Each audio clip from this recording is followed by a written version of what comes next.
All right, let's see. I should be live. I should be live. Okay. How are we doing?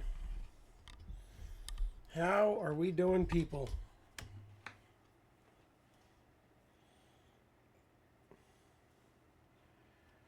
Oh, I hope everybody's having a great morning. I am having a good morning. You know, keeping it moving, getting work done, getting that OT in, while still trying to keep up with you beautiful people. Um, well, let's just jump right into it. Uh, we are going to, of course, as always, start off with Ben and the sun.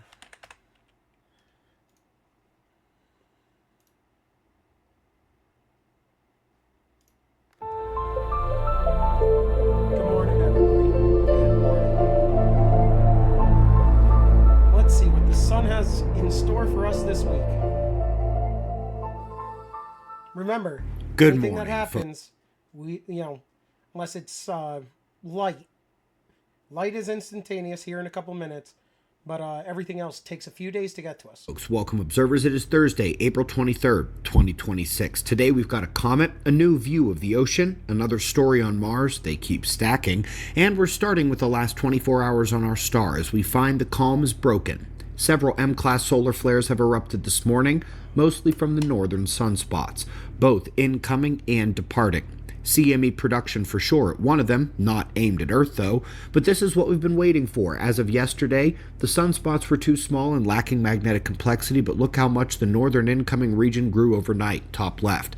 It's not only stretched laterally, but as the umbral cores grew, they developed magnetic complexity. There is clear mixing in the middle zone now, and FYI, if that is where eruptive flares progress and CMEs are produced, the CMEs should be aimed at Earth as early as tonight. Folks, Comet Pan-STARRS was directly hit by one of the M-class solar flares this morning. We are once again showing the stereo A because Comet is not quite on SOHO yet. That's expected today, slicing through the orbital plane tomorrow. Eyes open all day for that. Up next, we're going to a new AI data run of the massive ocean files from sensors and satellites. We have more data than we can process properly, and now we're trying AI's hand at detailing the fine movements and speeds and temperature differentials in the water. It's pretty gorgeous, too. Folks, I hope you caught last night's discussion on Mars. It seems maybe I'm not so crazy after all to question the official explanation. We'll be going over this. I actually haven't seen one comment suggesting we are way off, even if the guesses you gave on what the real explanation. When he's talking comments, he's talking about other scientists, not people like me and you. He's talking about like legit scientists. That's why I follow Ben. He's in the community. He knows these people. So when he throws stuff out there, you have real critics going at him, and he wins. I respect strength. This guy is smart. Is varied quite a bit. Today, we're looking at a brand new article saying they have found even more organic material there. Certainly weren't the first compounds they found. Well, now they've got 7 more they've never seen. I have a crazy conspiracy on this, but I'm not sure it's appropriate. Folks, I expect that we are within days of the release of Phoenix Rising. It's not just the blueprint for remaking yourself, it's the easy version, the cheat codes, and all the nonsense cut out. When seeking greatness, you shouldn't cut corners, but if you're in rehab, you need to get back in the game, make it as easy as possible. Again, that's coming soon. Lots of other resources and links for you below. It's another reason why I like Ben, is he's constantly trying to build people up. He is one of many factors that made me decide to start doing what I'm doing. Like, hey, I've been to the brink and I made it back, so I'm going to throw my stuff out there. This is what I did. That's why I made that video about me buying my house with a factory job. People think that it's completely impossible to buy a house anymore. It is not. You can get it done. That's why I put my stuff out there about my weight loss, It's not impossible. You can get it done, so if you like Ben's stuff, give him a follow. Greatly appreciate your support. We'll do this all again tomorrow. Right here, but right now it's 5:45 a.m. in the new Valley of the Sun. Space Weather News. Eyes open. No fear. All right. So going on in the news, we just have the Senate GOP gets the budget done for ICE and Border Patrol. They went all night. I'm happy to see it. But it just makes me go, why can't you do it with the SAVE Act? Why is the SAVE Act such a problem? Why is voter ID such a problem? And we're going to talk about that today with how there is just so much pushing from every direction to weaken our country. You are under attack to get your opinion, to get your attention, to maybe bring you to a cause because you, as an American citizen, are more important than anything to the outside world. You affect change. You are the gold that they need. You are the most important thing. If they can get you on their side, then they can affect real change. So, why can't we have voter ID? Why does it seem like every time we try to strengthen the integrity of our elections that we're getting so much pushback? And it's because there is an actual push to get as many non-citizen or just anti-American voices, votes, opinions, political pushes in to weaken us. They do not want us to dominate the world. We cannot allow that. The second we start to fall too much, there will be a point where we can fall. We have been falling. We've been falling since 2000-ish, I think. I would say, honestly. Saw with the housing crisis, which came about in 2008. But anyway, there has been a legitimate push to weaken us. Boom. You can see it with Bill Clinton. Bill Clinton and Hillary Clinton. Obama. Way more conservative at the beginning, start of the 2000s. They were for the border wall. They were semi for gay marriage, but they they thought, everybody said the slippery slope thing. And was it true? I don't know. Let's go ask the 100 different pronoun people out there. Would you consider that a slippery slope? I kind of would. Like, hey, we said okay about this, and then the train went off the rails because we should have just shut it down right then and there. Like, hey, gay marriage, that's all you're getting. You try anything else, boom, psych ward. Like, and people will come at me saying, hey, I don't even do the gay marriage thing. That's how far this has gone. Like, just so you know, I'm now the liberal because I went to school up in Providence, the gay capital of the East Coast. I went to gay clubs. I hung out with gay people. Let me tell you, they're freaking cool. The ones who are manly, the ones who are feminine, no, I of course did not get along with them. But the manly, like, gay guys, super cool dudes. Just like me and you, except they're attracted to, guys. Well, guess what? I'm not putting out a vibe where I'm looking for that. And guess what? They weren't trying to force themselves on me because they're just regular dudes. But anyway, so now I'm considered the liberal because these trans people, the LGBT people, went so darn far that now you have people saying gay marriage should have never happened. And it's like, what a crime. What a crime that the normal people of that movement got maligned. But it's also their fault because they should have crushed that. And that's what we should have done with as America as a whole. The second we started seeing people really going anti-American, saying, oh, it's fine if the border walls come down. Oh, it's fine if there's moral denigration. It's like, why? Why are we allowing this sickness to seep in? We're all seeing it. The second you start talking with people, it can be a random person in the grocery store. You start talking, everyone says the same thing. Like, yeah, man, it's been going on for a long time. What the hell is going on? Well, you know what? If we're all seeing it, then we all got to start speaking up. That's why hey, press 1 in the chat for me. Put put the number one in chat if you are in agreement with this. Like, you're seeing that that we are being whittled down piece by piece, that they are just coming at us from different avenues. Please put a one in chat if you're seeing this. So that is one avenue. The Senate GOP is, I'm very disappointed.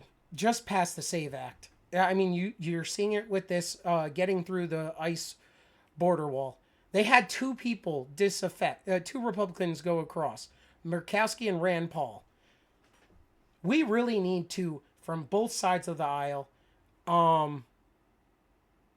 just take down these people that are weakening us.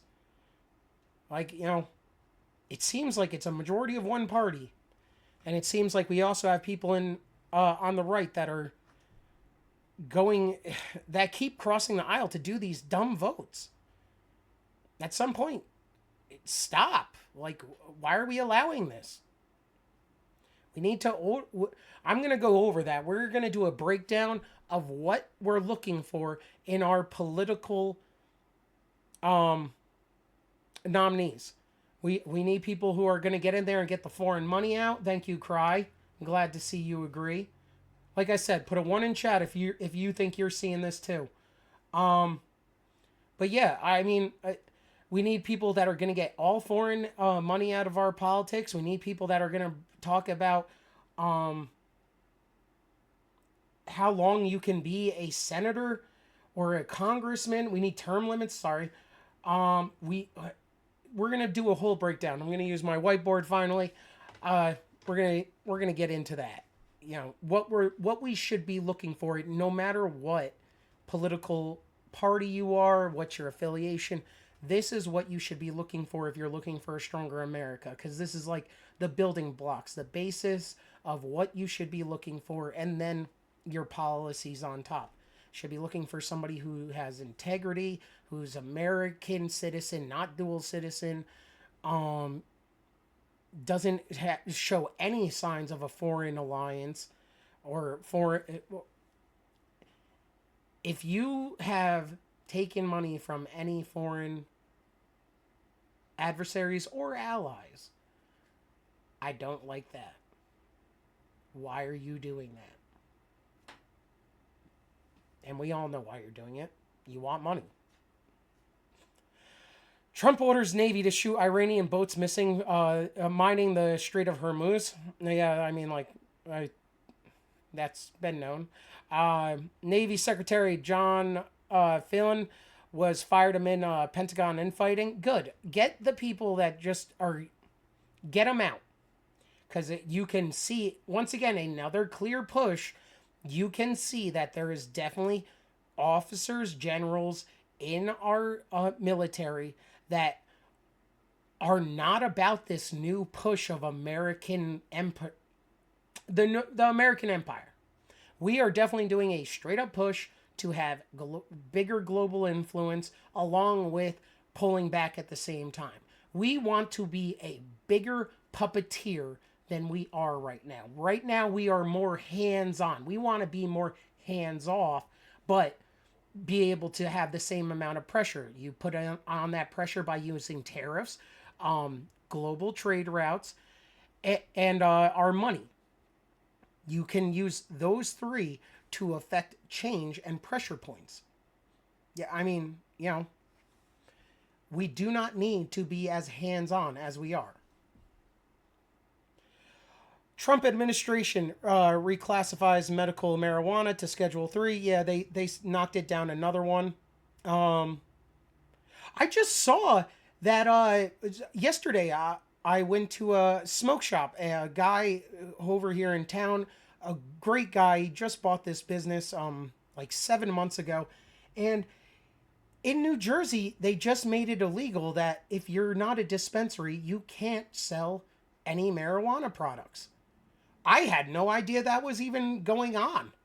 But yeah, so I'd show up, I'm talking to him, I'm doing my nicotine thing, and that's when he says, yeah, we can't really sell that type of stuff anymore. And it blew my mind. He goes, yeah, they just pushed it through. He goes, I had no idea it was happening. So this guy just bought this business, and that now New Jersey just cut his ability to do business. I said to him like, hey, I'm here for the nicotine. At least he got people like me, and he was basically looking at me like, yeah, but that's not the moneymaker.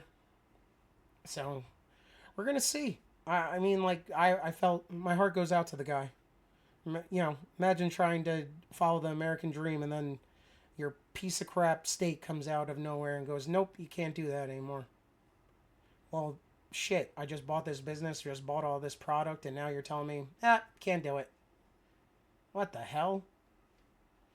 Passed in the middle of the night. This new governor's not going to be doing anything about it. My heart goes out to the guy. Maine passes the first statewide moratorium on new AI data centers. Then I think you'll see another one. Florida, the James Fishback also wants to do something to cut back on AI data centers. There is a real push to stifle us in our AI development because the outside world cannot do it. We have too much oil here. We have too much. We've done too many deals for the minerals that are needed, gas that is needed.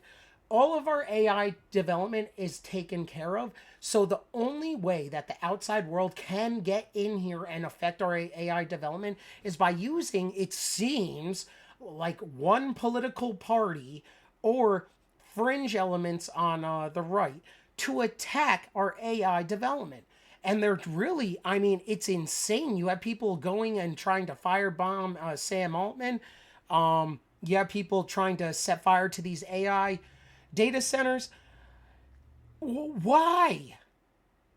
It makes this fear that is happening with technology. If you cannot see it, it is completely driven from an outside. It is not an authentic thing happening. It is COVID. If you have any fear of AI data centers or something, or AI in general, or the robotics that are coming, I saw somebody saying, if you leave your child, it was Cassandra McFarlane or whatever her name is. She's on X. She said if you leave your kid with a robot to take care of it, like you should have your parent rights taken away. I'm sorry. I talk with these people at the daycare. They are young women under 25, super stressed out from having to take care of multiple kids. They have school that they go to. I mean, like, I'm not saying that they're doing a bad job or anything like that, but to say you shouldn't use a robot that is trained and can teach your kids classical music, English, Spanish, can go over all this stuff. It is the greatest teacher of all time versus a daycare with the stressed out workers. Now, I'm not saying, once again, I'm not saying all of them are bad workers or anything like that, but I'm saying to say that a person that uses the robot versus you're taking, either way, you're taking a gamble. Let's just say it like that. So to this harsh judgment of technology, I'm seeing it. It looks like COVID. Like, oh, you're not going to take the vaccine? No. Just like I'm not scared of the virus. Just like I'm not scared of the technology. Like, what is going on? I'm definitely seeing a hardcore push against, like, oh, future scary. Bro, you are holding us back. You are literally making us weaker. So anyway, we have the trumpet. We have the Maine passes the statewide moratorium. Bill aims to curb resource drain on massive power-hungry facilities. That is one thing, is that they eat up water, but now they're saying there's different ways where they can not have water just evaporating. That's another thing, is like they make it seem like, oh, the water's gone forever. No, it just evaporates. It goes up there and it rains back down. Like, what the hell, bro? Governor has until the 25th to sign, veto, or let it become law. We'll see. If they let it just become law, I mean, what idiots.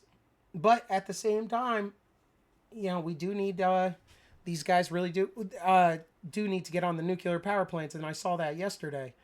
Let's take a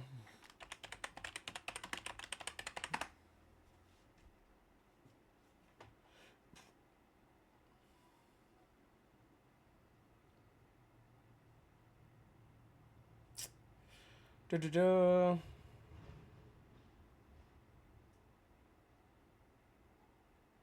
Thought yes.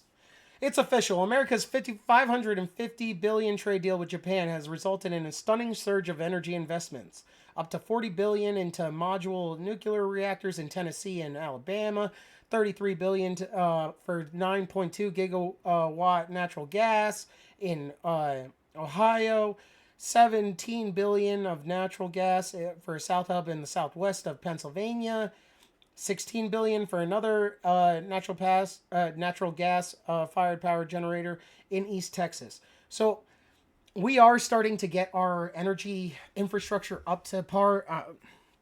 Cannot happen fast enough. We are about to become a manufacturer. I mean, you saw it the other day when we were watching Glenn Beck, when he was going over one of the points of the Great American Reset is the manufacturing, and we are going to bring it back. We are going to bring it back. It's just whether it's us doing it or the robots with us fixing the robots. That is another thing people need to realize is no matter what has come, some people are going to lose jobs. That's what happened when we went from horses to cars. But then people found a way to find jobs in the new economy. People will always find a way to make a living in the economy. There's always going to be services or uses. We're going to be fine, is what I'm trying to tell people.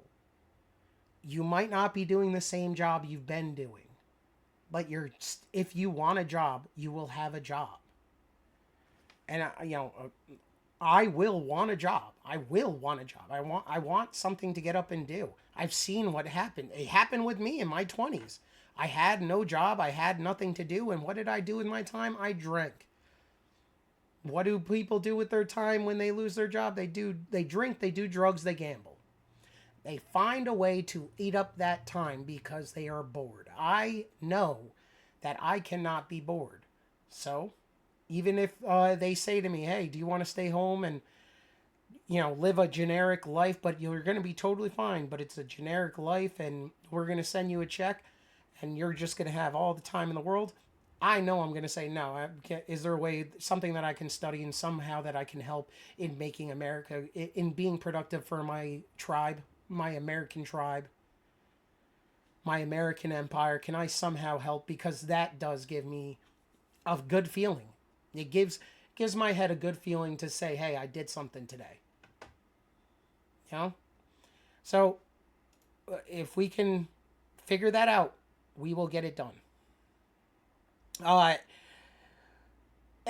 Musk's XAI data center is sued for polluting Memphis neighborhoods. The NAACP is going after AI. Now, we're going to go over today the SPLC, the Southern Poverty Law Center, and how that has basically been paying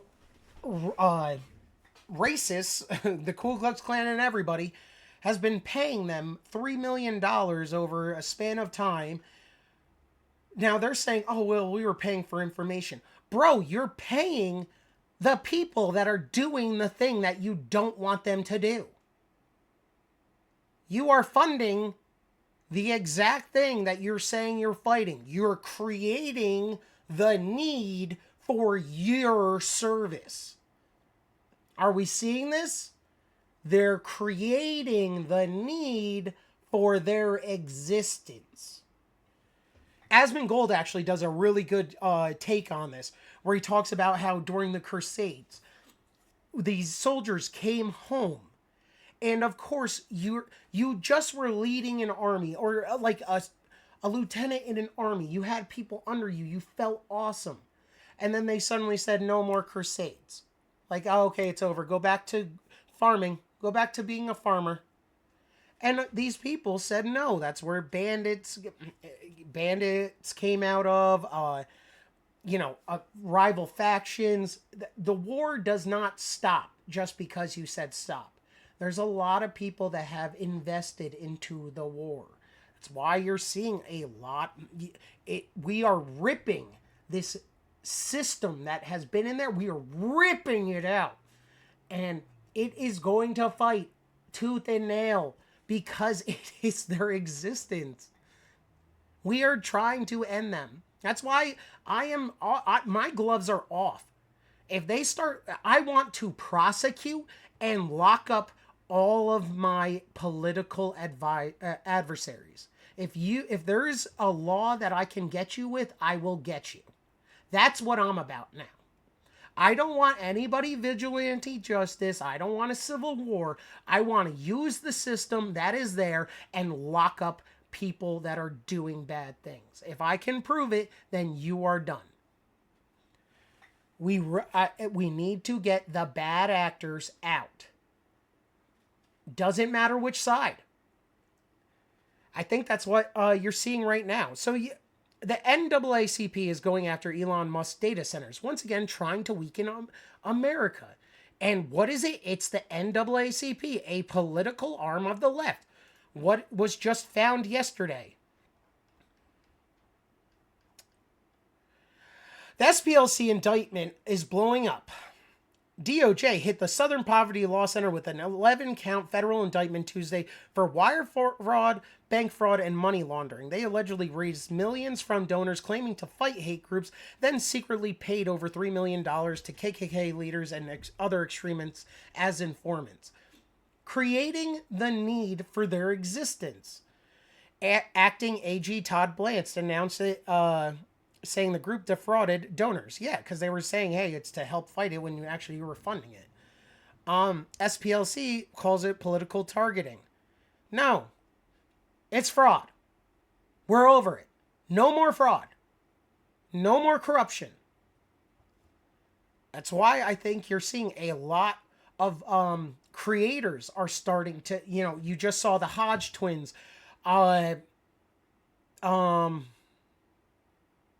Candace Owens, Nick Fuentes. I am not saying anybody is getting paid or doing, or getting orders. But it is weird how this is happening. And then you had all these people that were very pro-Trump that flipped. Because I have a feeling that they might have known that this is coming out. And now you're seeing online of people are going to go through the money and figure out if creators are getting paid. The way that these guys were paying for their need, they paid these racists to go out and cause trouble so that there was a need for their existence. Well, would they pay influencers to create a need? What if a lot of these influencers were getting money from places like this and they know it's about to come out? So what do you want that to come out? No. So what are you going to do? You're going to flip on Trump and say, yo, this guy's horrible. We need to impeach him. We need to get him out. If you just found out that you were doing a grift, and it's all about to be exposed, what are you going to do? I don't think a lot of these people hate Israel as much as they say that they hate Israel. I think that a lot of them see a way of getting out of, see that it was popular at the time or knew that something like this would be coming out at some point. So they're flipping hard now trying to get on the other side. Because, I don't know. It really is weird. And, you had the $7,000 check from Israel. Once again, another foreign plot that was proven. You had people getting $7,000 checks to say something positive about Israel online. What the hell? These are our influencers. These are the people that you follow on Twitter. What the hell? That right there. Cut them. Cut them off, in my opinion. We need to pass a law where that's illegal, if that is not already illegal. You know what? Let's ask Grok. Hey Grok, is it illegal for an influencer to take foreign money to push a political message from them?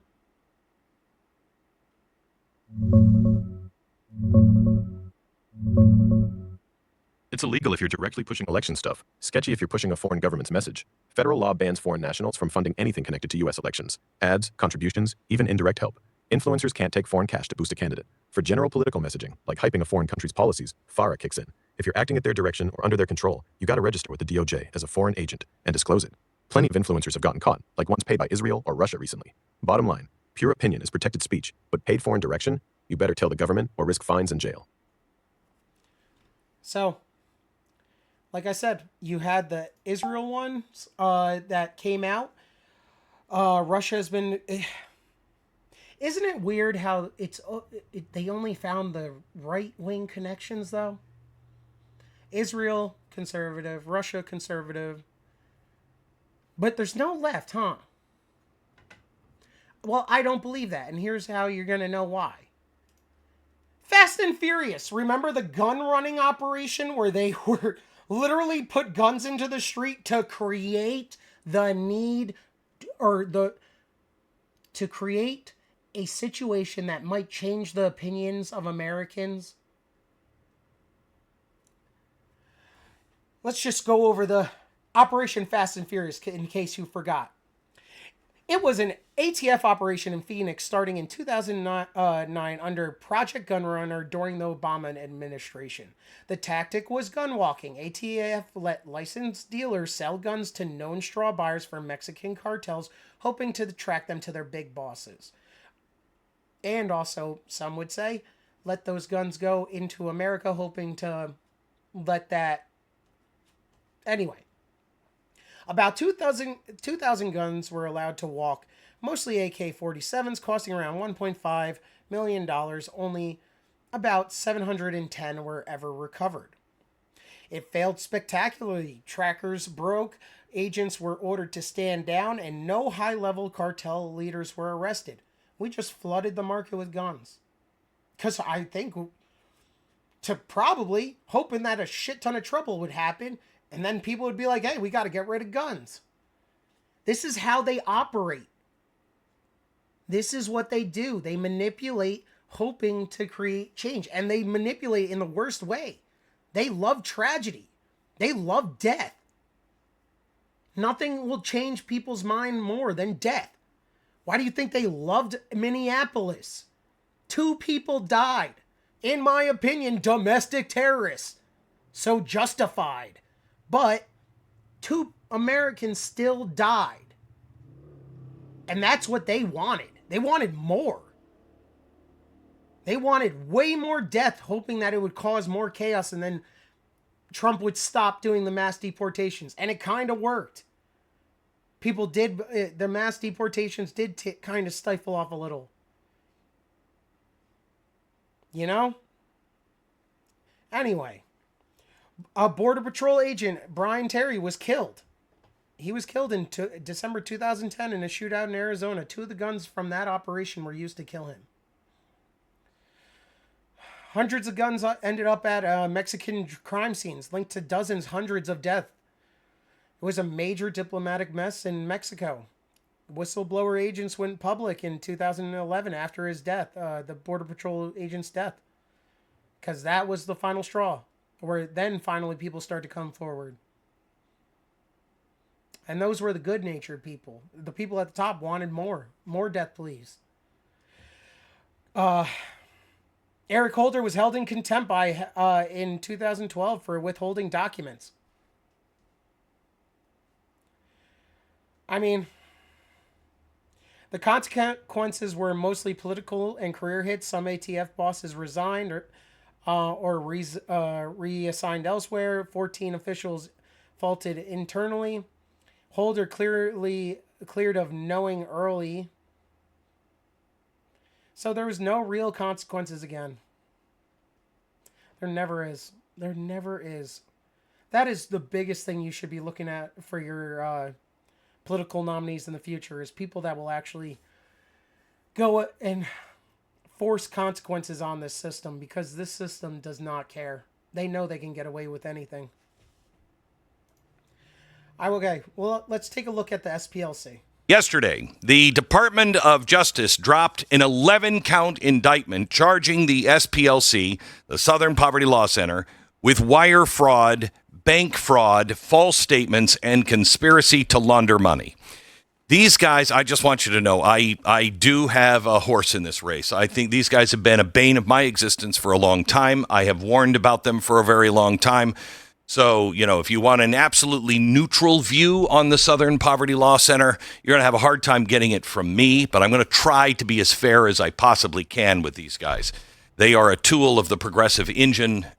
I'm going to go over this. We're going to go over a few instances of influencers or pundits, conservative, that have been targeted by the SPLC. And I think so much more. So prosecutors say from 2014 through 2023, the Southern Poverty Law Center quietly siphoned over $3 million donor dollars off to the top. That's your grandma's $20. That's George Clooney's pledge, straight into the pockets of Klansmen, neo-Nazis, Aryan Nation bikers, Unite the Right planners. Do you remember that one? And American Nazi affiliates. Now, why would you do that? One guy tied directly to the National Alliance supposedly got over $1 million. Another deep in Charlottesville, that rally, he pocketed hundreds of thousands of dollars. That's weird. All the while, the SPLC's website and mailers scream, "Help us dismantle white supremacy," and they are actually funding it. Now, how did that happen? Well, the same way these things always do. Layer by layer of deception. Starting back in the 1980s, they built a covert network of field sources. Some were already inside of the hate groups, others infiltrated at the SPLC's direction. They had to keep it hidden from the public and their donors. I don't know where you find this in a 501c3's organization papers, but supposedly they were protecting lives. This is exactly what happened. I swear to you, these extreme right-wing things that are supposedly everywhere, I swear to you, it is probably nothing but paid-off people from the SPLC and FBI informants. I mean, there are probably 3 people there that are actually real. Anyway, they went so far to create shell bank accounts under fake names. They fed false information to banks about who really controlled the money. This is a violation of everything.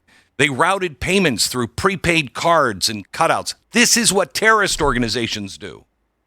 Donors thought they were funding lawsuits and exposés. Instead, according to the feds, they were bankrolling the very racist the SPLC was denouncing on the evening news. The indictment doesn't call it sloppy accounting. It calls it deliberate fraud.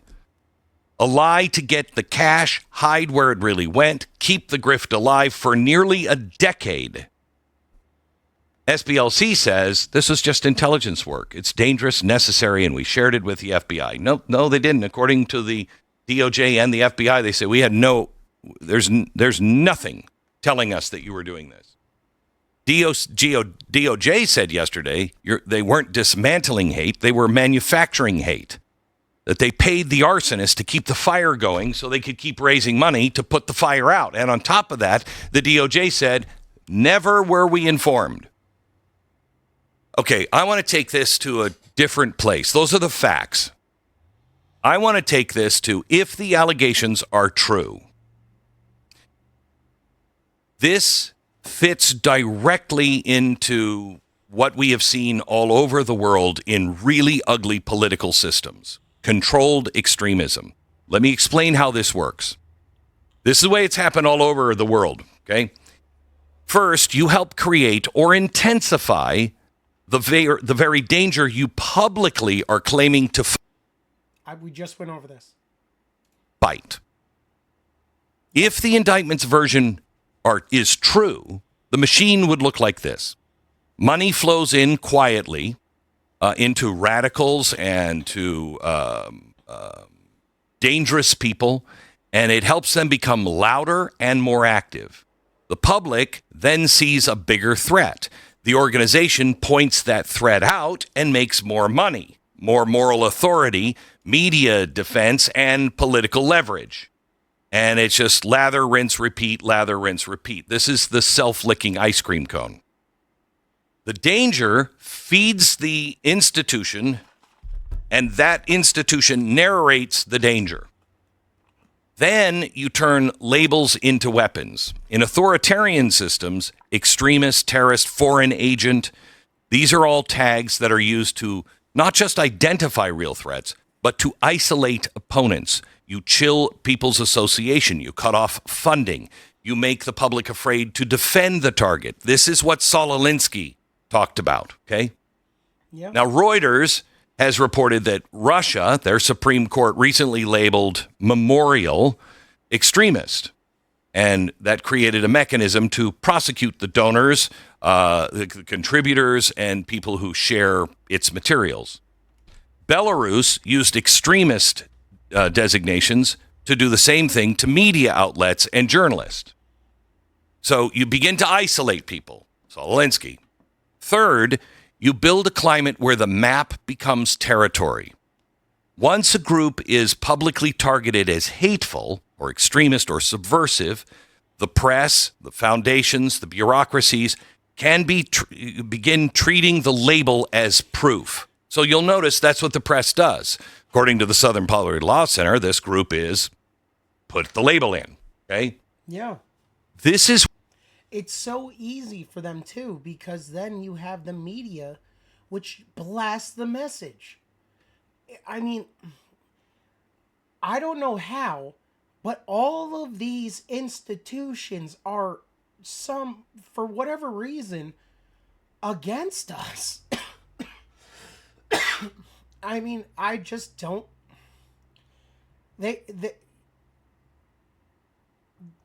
It's the colleges, honestly. It's because what happened in the 70s, they were saying it back then, that you have this brainwashing going on, and it's so incredibly clear when you see it. I mean, how each domino led to the next domino. You know, it started at the schooling, and then that led to eventually people get power, and you saw all that come into fruition in the 2010s. You know, the big push of the progressive push, the shutting down of free speech. You saw it all happen, and somehow we fought our way back, and it's because we are America. People need to remember, we are the descendants of barbarians. The people that were kicked out of Europe, were kicked out of all around the world, ended up here. Those were the building blocks of America. People that said, or people that were kicked out, or people who had the drive to say, I need to build something better in this new land. So you had the crazies and the brave show up here. The barbarians. And meanwhile, the gentlemen and the refined stayed back in EU, in Europe. And that is why you see Europe falling. They have no guns. They have no defense. They have no backbone. Because the people, I truly believe in the whole genetics are a real thing. The people who have that warrior bloodline or spirit left. And then what happened? They got conquered. They lost their mentality, their warrior mentality. Always remember, the family of Normandy is the one that spread out most. They were Vikings. These people were Vikings. that then set up as noble lords in France and then conquered even more. But they lost it. They said they wanted to be refined. And you can't do that in this world. In this world, you have to be a monster with being a gentleman. Treat those who treat you well like Jesus. You take care of your people. And those that come at you, you straight up become a demon. Destroy your enemy until they are no longer a threat. That is the American way. Because we are descendants of barbarians and conquerors. And that is what I call the American edge. We're not the smartest. We are, if you go by the Olympics, we are the most physically strongest. But we are not the smartest. I believe we're in the double digits when it comes to IQ. China is, I think, 10 points or so ahead of us. Maybe a little bit more. They're 114. And we were 101 or 102. They are smarter than us. Why aren't they winning? Because they do not have the American edge. We were built for confrontation. We thrive on it. The First Amendment is put there to make sure that we can fight each other. I mean, I don't know about you, but I'm from Jersey. I have an opinion. You have an opinion. Great. Let's talk about it. See who wins. I've been fighting my entire life. This is people say, "Hey, Travis, whoa, you're intense or something like that." No, I'm just talking. That's just the way it is. I like confrontation. I fought MMA. There's other things in my life. I am an aggressive person. But honestly, I'm a typical American. There's a lot of people like me. And they all have the same mindset of, why are we allowing weakness? I don't like it. It makes no sense. It holds us back. It's not going to give my children the great future that I pray for them.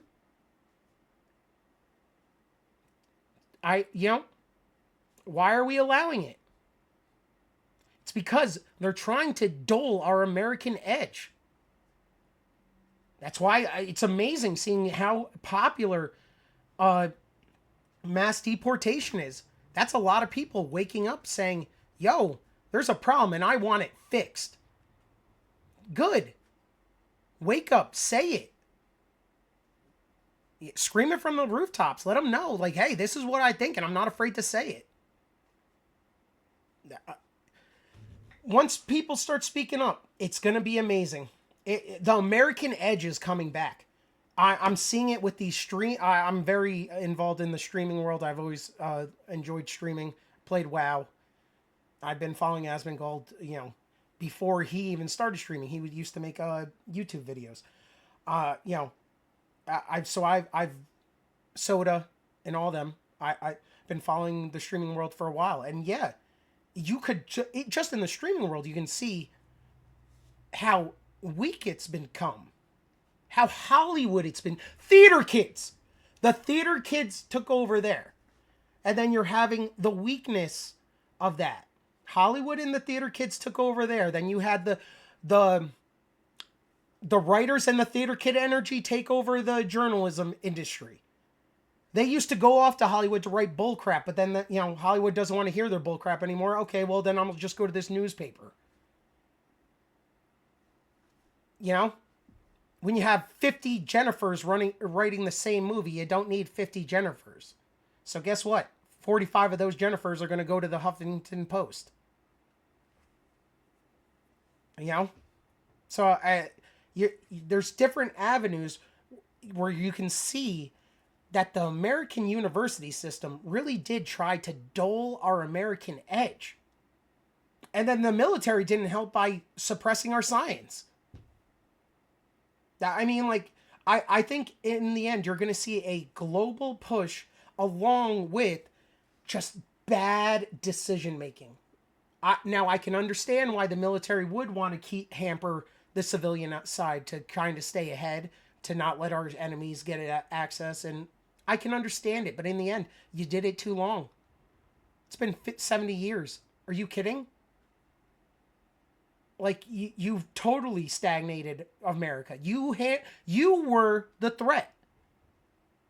At first, yes, you started with good intentions, and just like everything else, went off the rails, and now it's bad. So, I mean, you have this push that is really trying to dull the American edge. That's trying to make us not so manly, not so aggressive. And we can't allow it. You cannot allow it. Be aggressive. Be angry. You're an American. It's your damn right. If you want to say something, say it. Don't be afraid of a damn thing.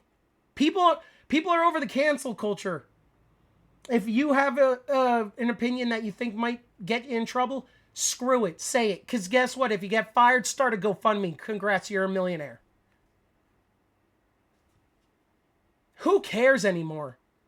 And I'm so glad to see it. I am so happy to see it. Honestly, bring the American edge back. Bring the barbarism back. Don't go too far with it. Just like, I'm going to say that now, though. We can't have a whole crap ton of Travises. Yeah, I said this to somebody the other day. I need a hippie next to me so that way we can come off great. You need a hippie next to the barbarian. So when the barbarian goes too far, like saying, hey, let's nuke them, you have the hippie that goes, hey, no, I think that's a little bit much. Let's talk about maybe some other strategies we can do. I mean, once again, we're coming back to balance. Balance is everything. I mean, balance really is everything. I was never happier than when I was just balanced in my life. And I'm seeing that also with countries and everything. Balance is institutions, you're even seeing it. If something is truly balanced, companies, you're even seeing it. If something is balanced, as in it's producing a product, it's acting in good faith, it's not doing, bull crap, as in like throwing up political messaging for no reason, whether it's left or right. As long as you're acting in an authentic way, I think, you're going to be totally fine in this environment, and people will see it. That's why I'm doing what I'm doing. I'm trying to be authentic. I'm trying to show what's up. And I know what's up. America is the greatest in the world because of our American edge. We are very confrontational. We are very aggressive. But at the same time, we are very nice and we are very gentlemanly. I hold the door for every person I meet until it's somebody who I know wronged me, and then I will slam that door in your frickin' face. That is the American way. Where soft totalitarianism systems are born. You don't start with the gulags. You start with reputational death, which kind of becomes a soft blacklist. You start funding the choke points and public fear. That's what the Southern Poverty Law Center was doing.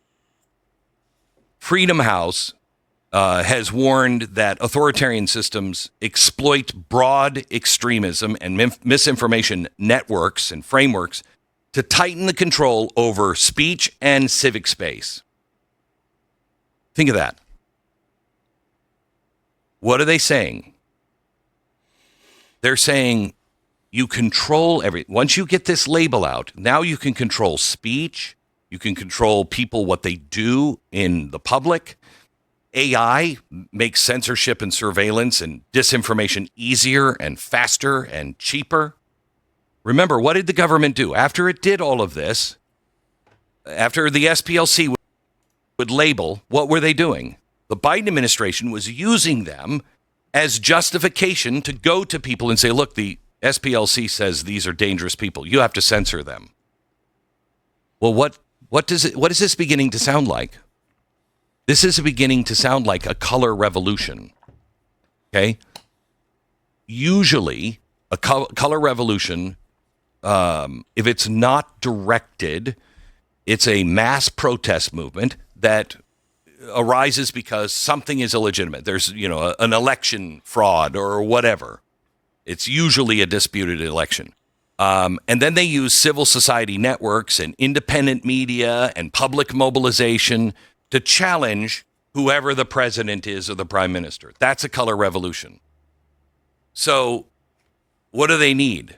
They need see if any of this is available here in America. Please they need an unpopular incumbent, a person that is running the government that is hated by at least half the people.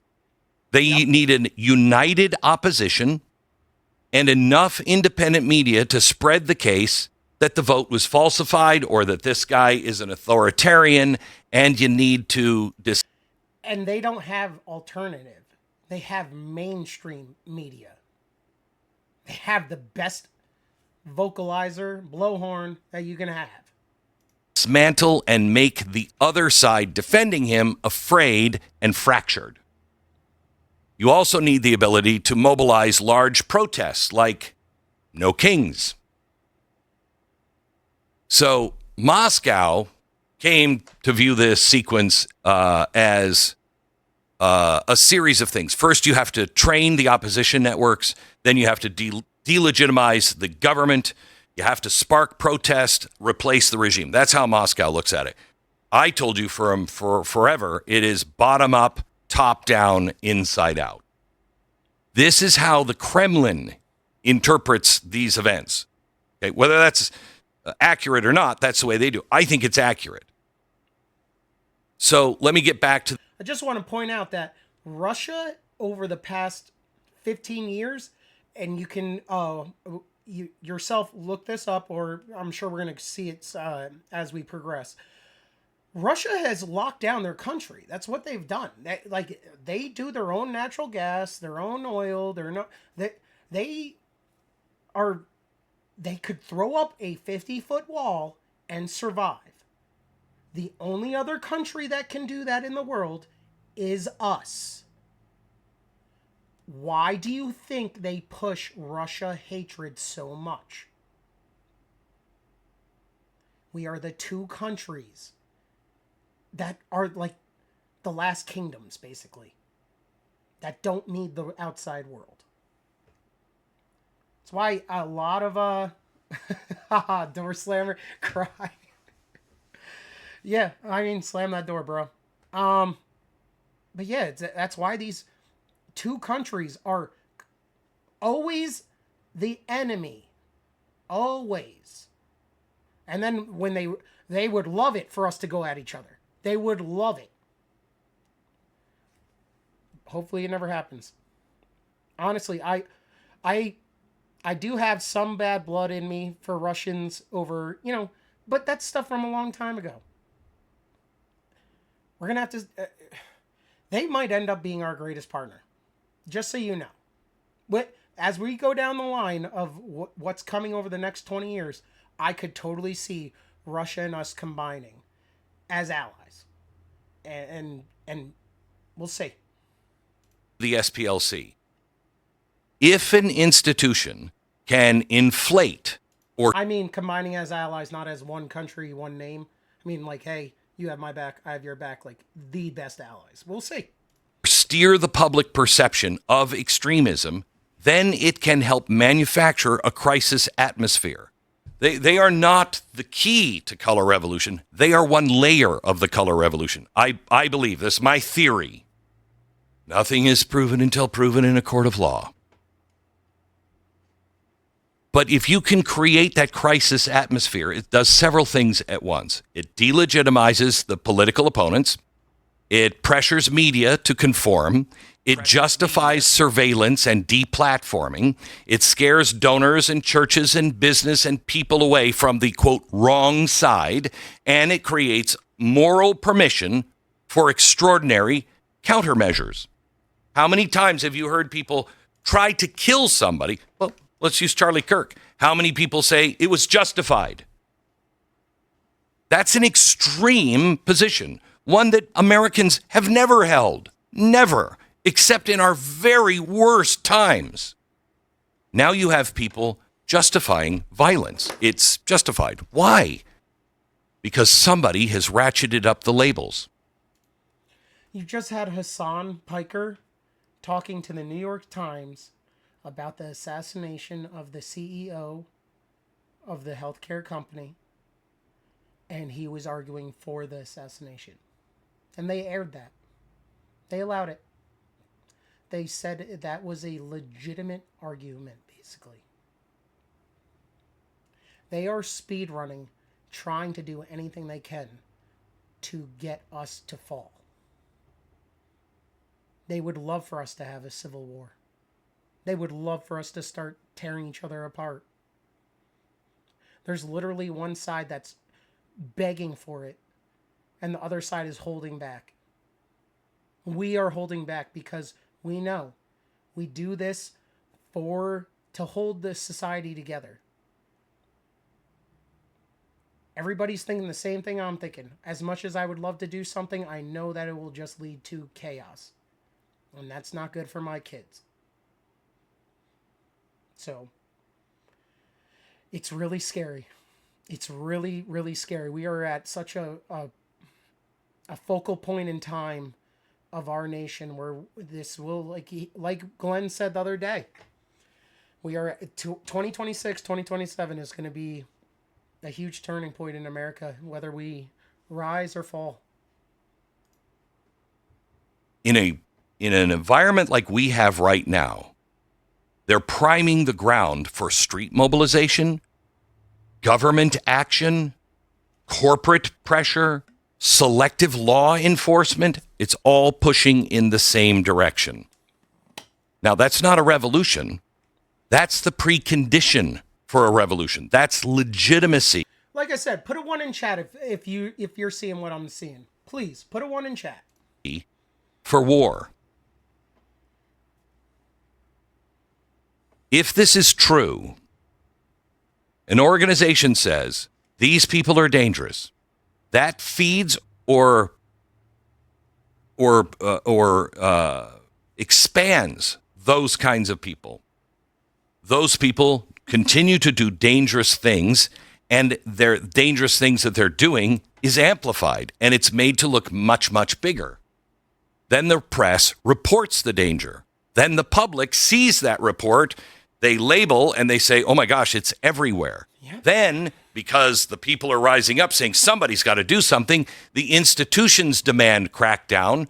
The same organization that was pointing out the danger and funding the danger says you got to do something about it. They're elevated as the trusted interpreter of the threat because they're the ones who found it. Remember on Facebook, these groups are going to tell you what's good information, what's bad information. They did this. They did it. This isn't some sort of hypothetical situation. They did it. They paid these people to create their need, and then they took over what you were allowed to know. They did it. I am so thankful that we fought our way out of that. We are on our way, but I mean, as you're seeing, they are clawing at us every step of the way. You saw that with the podcasters, Joe Rogan and all them. They all got scared about these mass deportations because the media started coming at them hard. And then also they probably had bot armies spamming their crap, saying, oh, you're wrong, or I'm unsubscribing. And then the second that they said anything a little bit oh, maybe we should hold back on these mass deportations. They probably got swarmed with bots. Yes, this is what we want to hear. Yes, subscribe. All of it's fake and gay. This is exactly how societies go from free debate into managed fear. And once fear becomes the currency, totalitarian habits follow fast. Look at what's happening right now in Virginia. Look at what they did in Virginia yesterday. What do they do? And everybody who voted this way, I saw the people coming out. People who are coming out of the voting booth and voted to take away the voice of 40% of Virginia. 40% all said the same thing. We have to stop Donald Trump. That's fear pushing you into totalitarianism, and you don't even know it. If you don't know about that, Virginia's elections now, their delegates that they send to do the voting for the presidential election will now go based off the popular vote. There is no more like one delegate will go like this and one delegate will go like that so that it represents the state's population. No. If your side is the majority, all of it's you. So even if it's 51% versus 49%, all the delegates sent are the 51%. They did silence the other side. That's the world we live in. We are at the end game, people. We are at the end game. We're playing for all the chips right now. All of them. This is for the next 100 years of the empire. You label the enemy, you isolate the enemy, you criminalize contact with the enemy, you pressure media, financial channels, you make ordinary citizens afraid of being seen near the enemy. This is what happens every single time. Is that what the Southern Poverty Law Center was doing? Yes. Well, I could sure make the case. I want to go to this real quick. This is Tim. Tim, they accused of taking Russian money. He did accept money from an LLC in Tennessee. He did not take Russian money. They tried to entangle him in it, but he didn't. He comes out right before the election saying that I was receiving money from the Russian government, which is a lie, because I would never accept money from a foreign source. It was a small, immaterial licensing agreement for a Tennessee-based company. A month later, the DOJ dropped the investigation, told my lawyers there was no case, and they were out. Several months later, after Trump had won, this is last year, Lauren Chen came out and said that they had formally ended any investigation. It was fake. It was coordinated. It was an operation. Now, because I can tell you that Merrick Garland, the evil, degenerate piece of garbage who maligned my name with a fake investigation they never had any intention of digging into, with no evidence, and push that to this day, I can say for sure we never took money from Russia. Our company is still operating. I'm still rich. We still make money. This licensing agreement was largely immaterial to the operations of the company. Weird, isn't it? I would never accept this money. Why is it? There have been so many attempts to try and associate me with Russia. I don't have anything to do with Russia. I don't care for Russia. It's weird. I have Ukrainian friends. I covered the beginning of the protests in Ukraine for Vice to millions of views. I was largely on the side of those protesting that government. What is this? And why was the SPLC the first to try to do it? They had to apologize for it. He was targeted by the SPLC. That's why I'm saying, like what you're seeing with the NAACP right now against Elon with these AI data centers.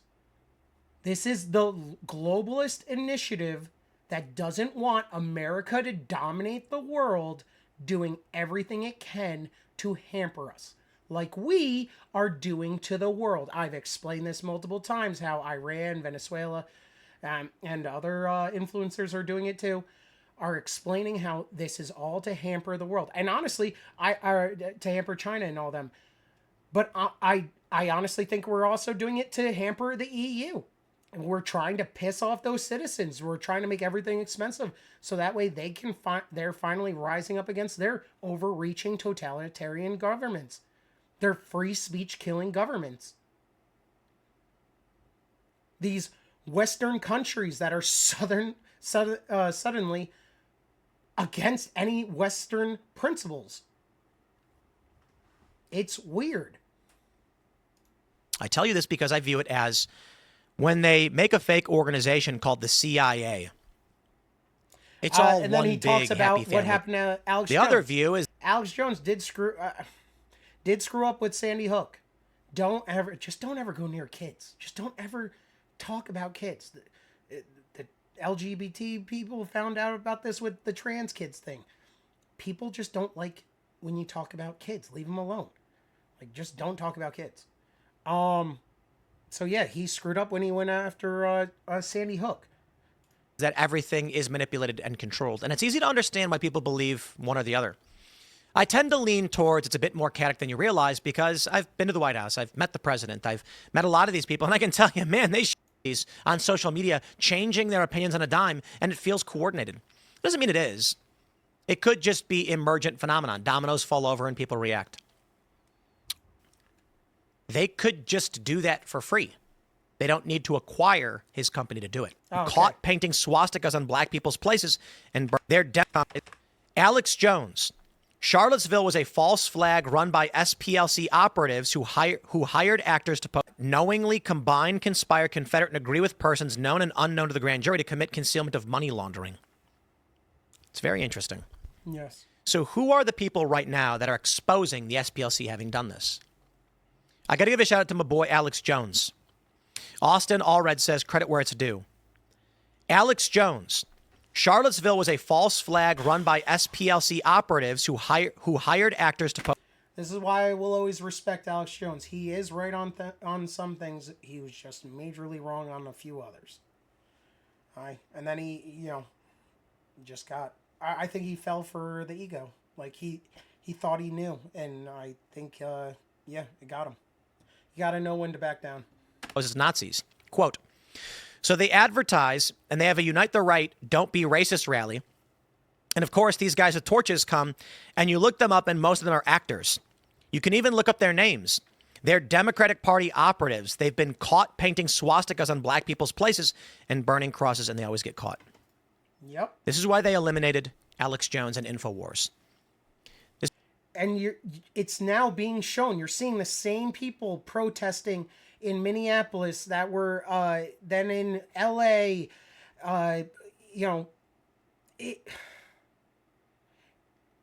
There are people that are getting their entire lives paid for just to be a political protester.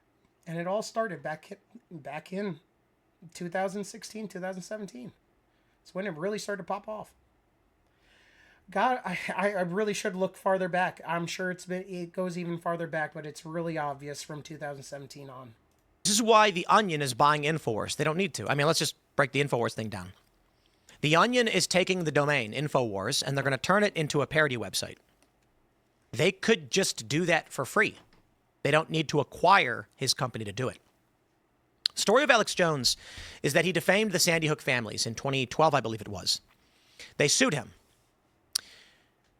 My understanding, and I could be wrong, but my understanding was that Alex Jones was issued a default judgment, meaning they claimed he did not comply with requests of the court. What Alex told me years ago was that when his lawyers responded to the suit, they said the documents provided were not complete. When they responded with, that's all they had, they were called liars. So the judge ruled in default with no trial. The trial that we ended up getting was a damages hearing to see how much he'd have to pay. And they were requesting the GDP of France, not an exaggeration. Now The Onion is set to acquire it. So that is the sneaky way that they got Alex. All of this is just getting... I hope you're seeing it. All of this is just pushes to weaken us, pushes to get You're seeing it with Nick Shirley right now. Nick Shirley exposed the fraud in Minneapolis, and then he was going after California.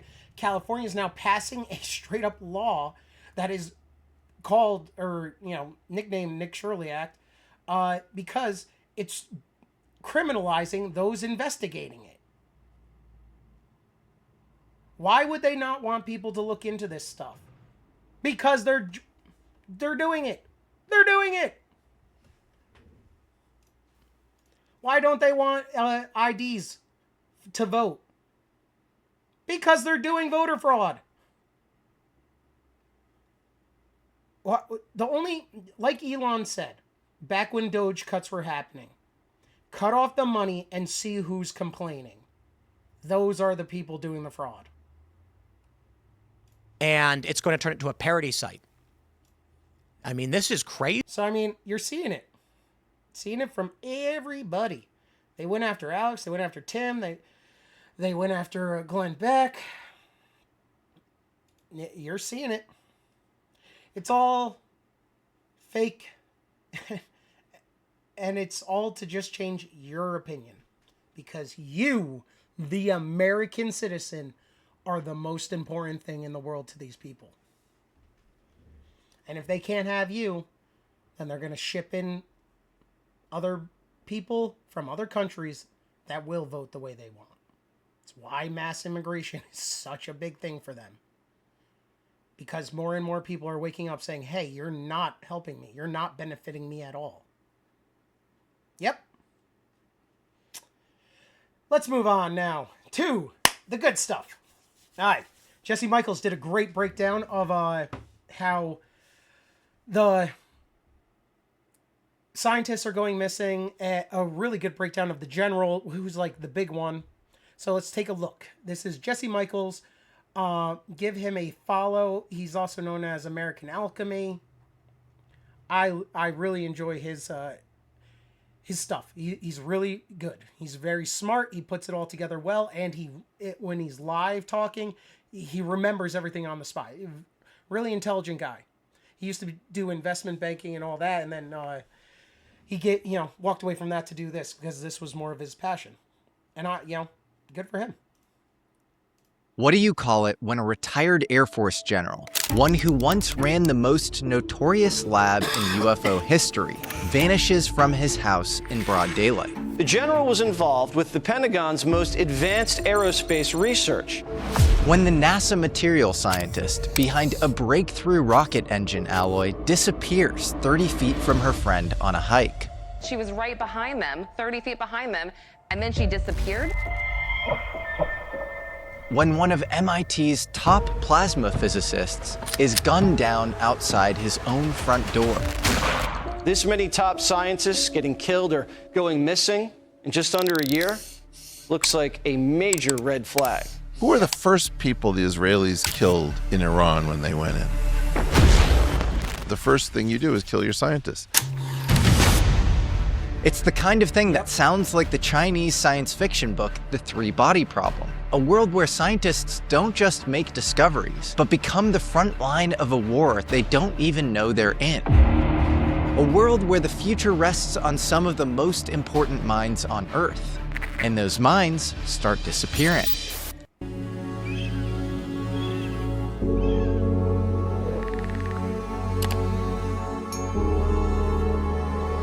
The trail begins in Albuquerque, New Mexico, in the shadow of Sandia Mountains. It's February 27th, 2026, a late Friday morning on Quail Run Court. Neil McCasland, a 68-year-old retired Air Force general, is at home in a quiet neighborhood at the edge of the Cibola National Forest. A repairman sees him at the house around 10 a.m. Then, about an hour later, around 11:10 a.m., his wife leaves for a medical appointment. At 12:04, barely an hour after that, she's back home. But her husband is gone. Left behind are his prescription glasses, his phone, which had been switched off, and his smartwatch. All the things that would make him trackable in the 21st century. But what's missing is a red backpack, his wallet, and a .38 caliber revolver with its holster. Not the best combination. At 3:07, his wife Susan reports him missing, and the official police investigation begins. In a newly released 911 call, she tells the dispatcher he's been gone for about 3 hours. I have some indication that he must have planned not to be found. She said he changed his clothes and appears to be on foot since none of their cars or bikes were missing. She also tells dispatch that he's been dealing with some medical issues and that both of them were seeing a doctor for anxiety, lack of sleep, and short-term memory problems. In fact, it was the same doctor she had seen earlier that day. But Susan chalked the health issues up to garden variety things that you face in old age. She never thought that Neil would actually act in a way to harm himself. Saying if his brain and body keep deteriorating, he didn't want to live like that. But it seemed to me that was just a, man, I hate how this is going kind of thing. A comment like that would naturally raise concerns about self-harm. But whether that was a real risk or just a throwaway comment on an off day, we don't actually know. When the police asked about the weapons, she said that her husband had a gun safe with multiple pistols and rifles, but at that moment couldn't tell whether anything was actually missing. Although now we know that one of his .38 calibers was in fact gone. The next day, a silver alert goes out. This is the kind of statewide alert issued when authorities think a missing person might be disoriented or cognitively impaired. New Mexico state statute doesn't require any kind of formal diagnosis. Given what Susan had already told the police, that was enough to trigger it. But even with those reported issues, McCaslin still doesn't fit the profile of a man who just wandered into a canyon. Investigators say he's still highly intelligent and capable. Friends say that the week before he disappeared, McCaslin cycled 60 miles. He hiked those very foothills. He biked them. He knew every trail. This wasn't a man losing his bearings, but the kind of guy who could outski most millennials. This was also a town he knew by heart. McCaslin once commanded the Phillips Research Site at Kirtland, an Air Force base notorious for hosting advanced weapons research right nearby. He wasn't a stranger to this place. It was basically his backyard. His wife would also issue another statement, saying McCaslin had some risk, but not from dementia. He was not confused and disoriented. But a clear head didn't make him any easier to find. The Bernalillo County Sheriff's Office said that they had surveillance footage from both ends of his street. So I just want to point out, because I don't think Jesse really talks about it in this video. He was saying, the wife and him were saying that they were feeling, the effects of old age. There's a lot of talk about, the Havana syndrome.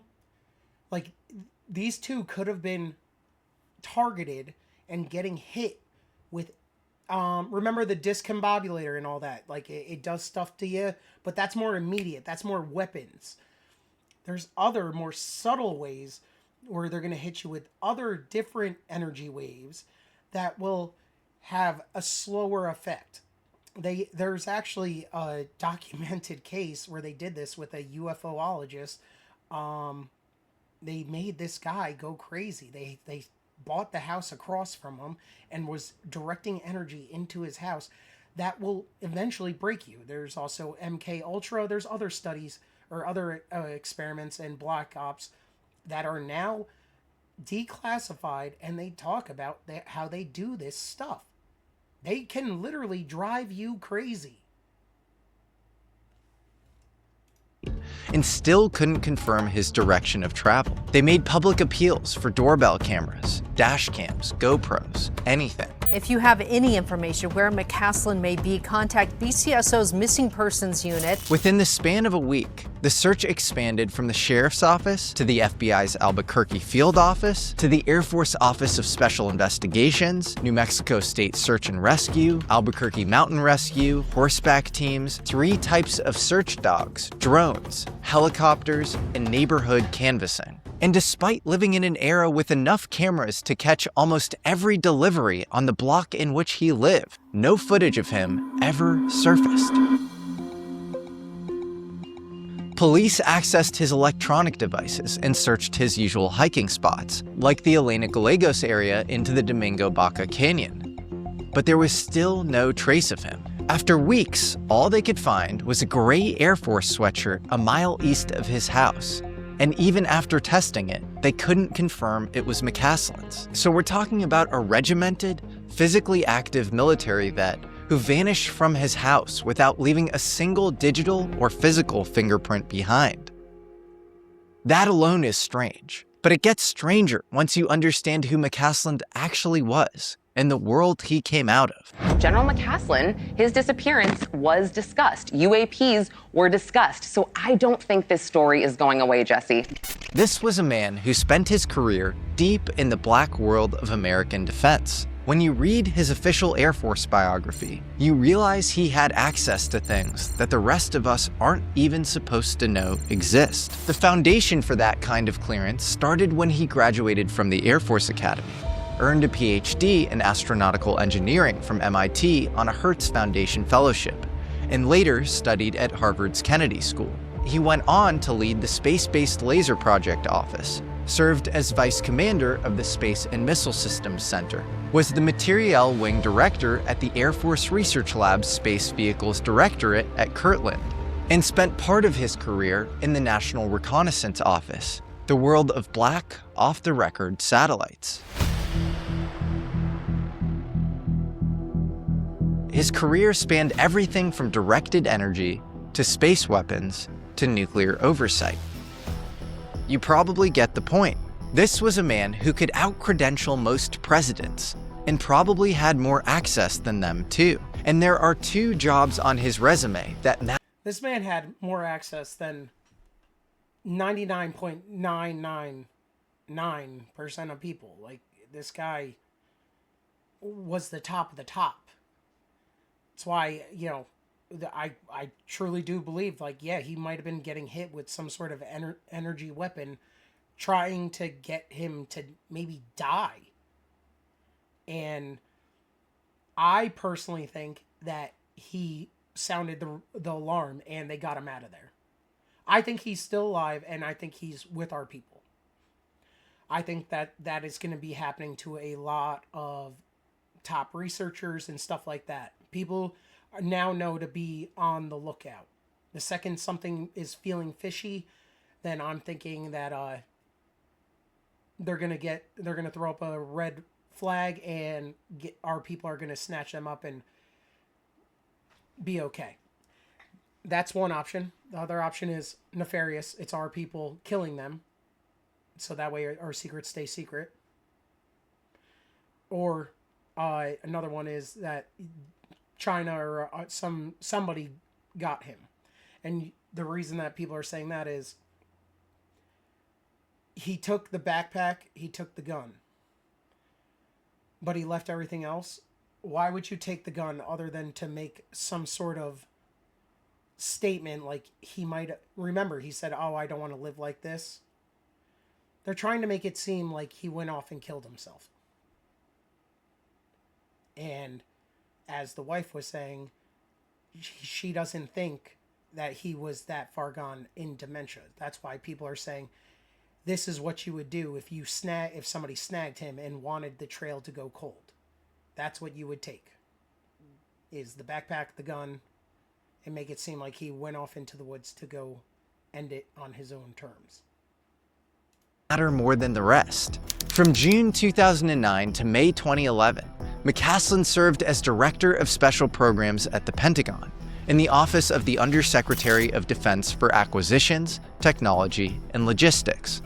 Susan later made a statement on Facebook. She wrote, "Neil does not have any special knowledge about the ET bodies and debris from the Roswell crash stored at Wright Pat. Though at this point, with absolutely no sign of him, maybe the best hypothesis is that aliens beamed him up to the mothership. However, no sightings of a mothership hovering above the Sandia Mountains have been reported. Maybe this is just a woman holding it together with dark humor while the internet tears her life apart. But it's undeniable that the phrasing is odd. She doesn't say Roswell material doesn't exist at Wright-Patterson. She just says McCaslin doesn't have any special knowledge about it. An event that, mind you, has been reported on ad nauseum in the open source world. So she might just be saying there's nothing that Neil McCaslin knows about Roswell that you, the public, don't already know."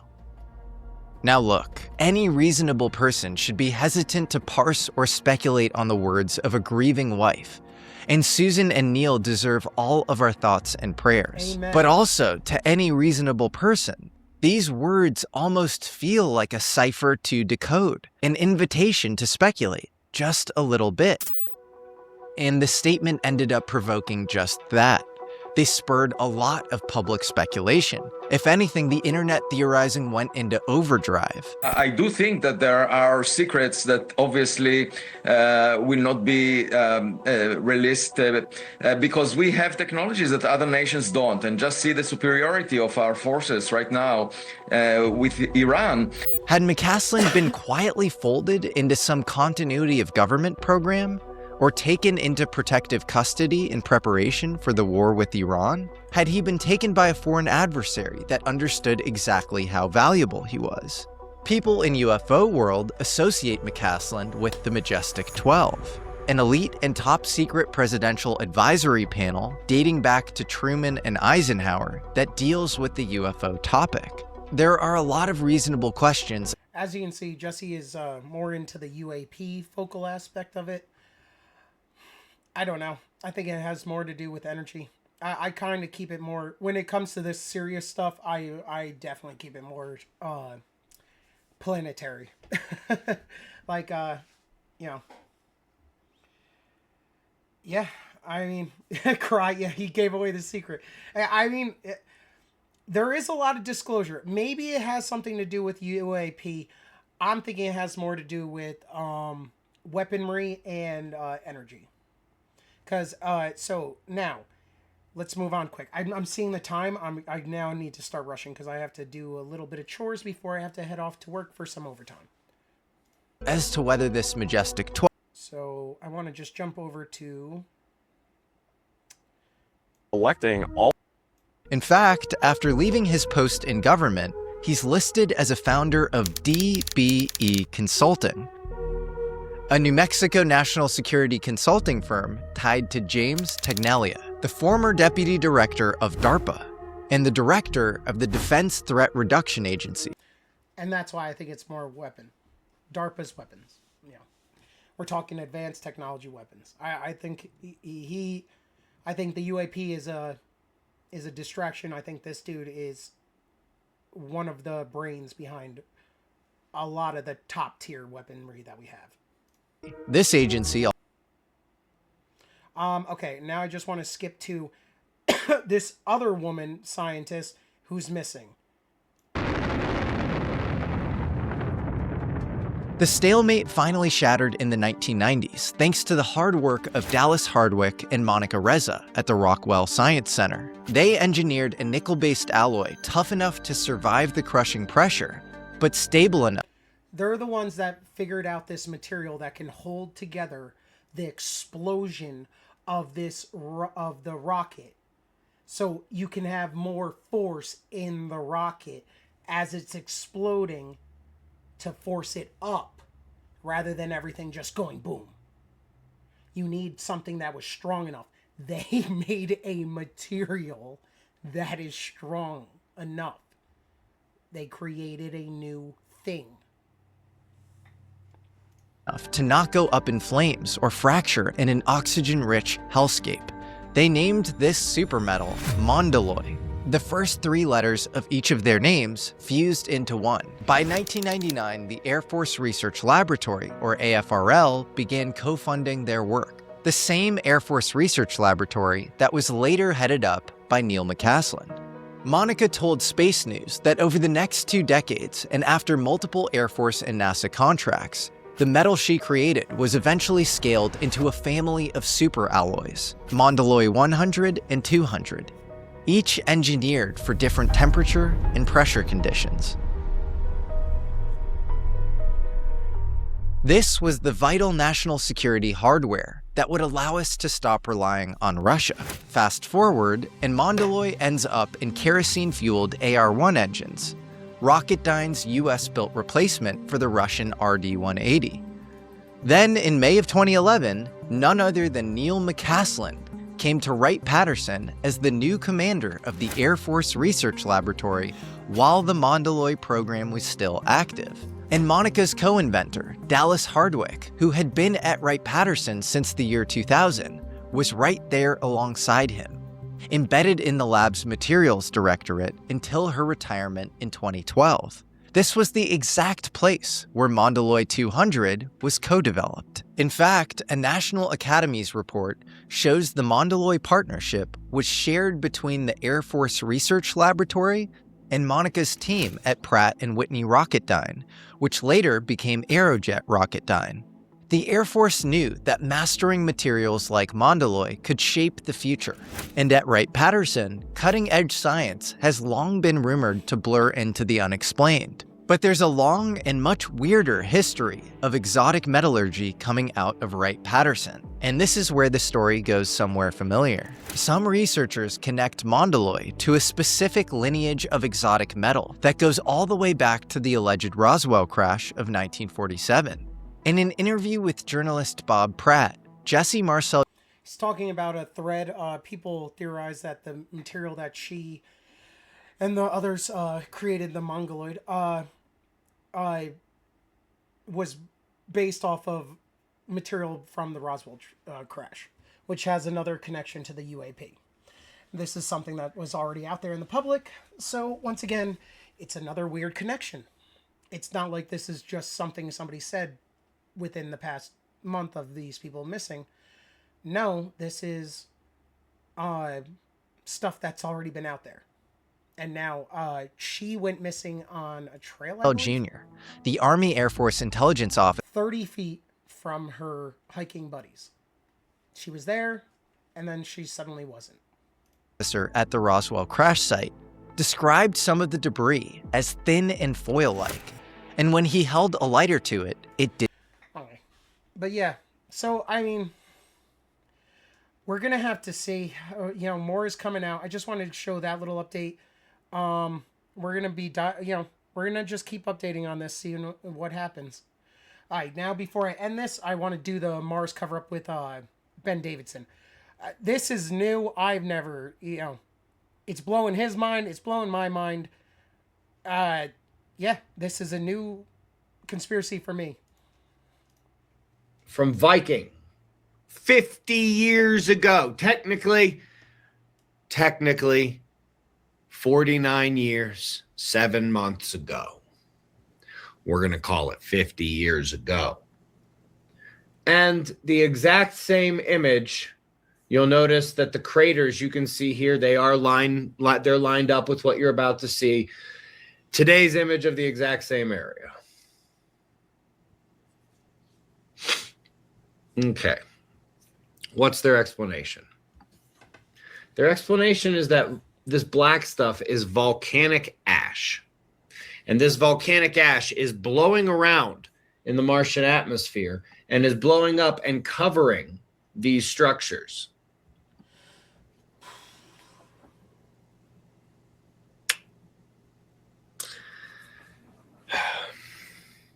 I have serious problems with this as an explanation. Let me make this a little smaller here.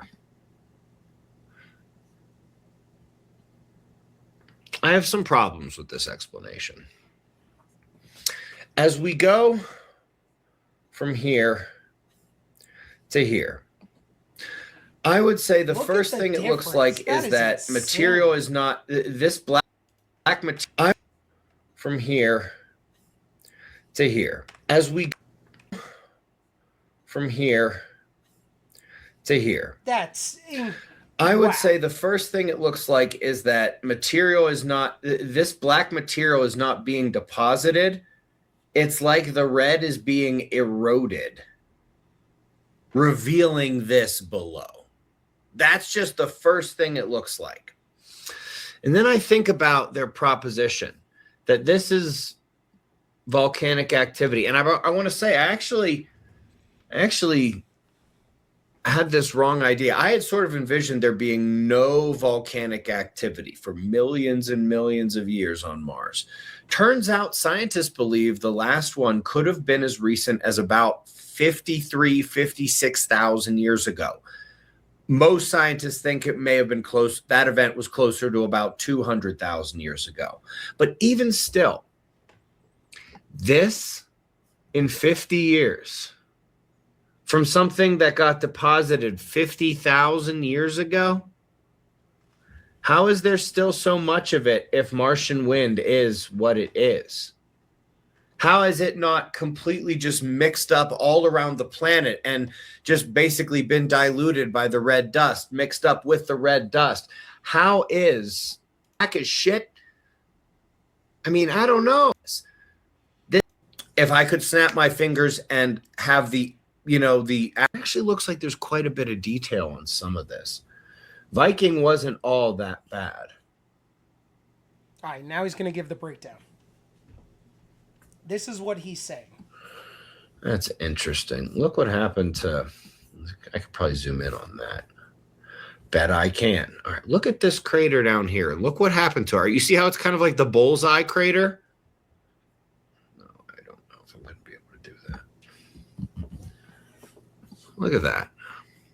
It's become the half of a skull crater. Look, all I'm saying is this doesn't look like wind on Mars is blowing ash to me. This looks like something else. I don't want to put a flag in the ground and say what it is. Fungus, mold, algae. If I could... That's what a lot of people are saying, is that it's a fungus or a mold and it's creeping like that. Snap my fingers and have the absolute perfect knowledge that that's what it was. I could tell you the me right now wouldn't be shocked to hear it. I'm just saying I'm not planting a flag in the ground and saying Ben says that's what it is. All I'm saying is there's a whole lot of reasons not to think this. This is a serious clump.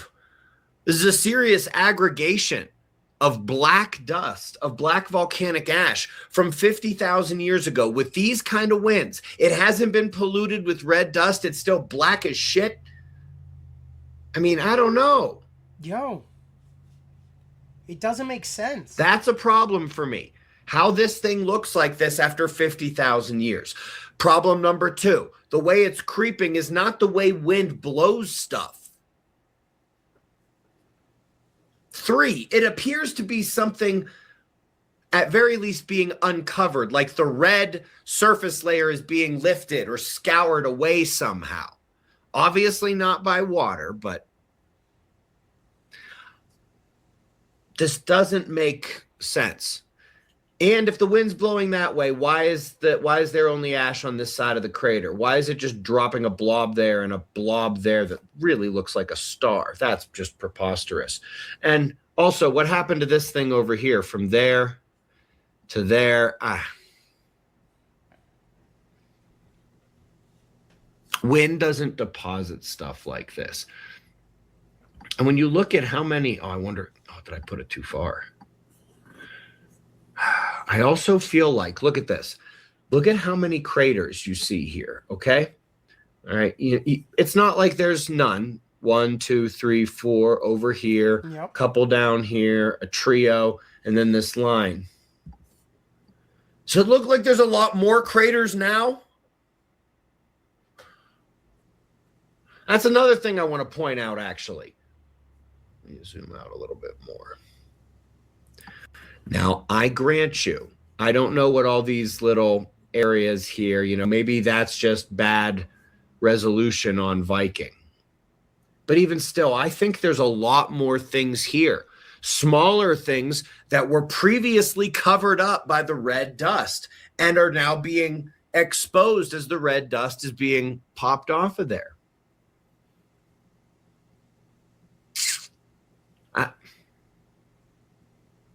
I feel like this is a strong call. I feel like this is strong. You're having a lot of people in the scientific community going, "What? That is weird. What is happening?" I just saw someone say the dark is not being deposited, it's being revealed. That's another way of saying what I said a minute ago, and I have to agree. It looks like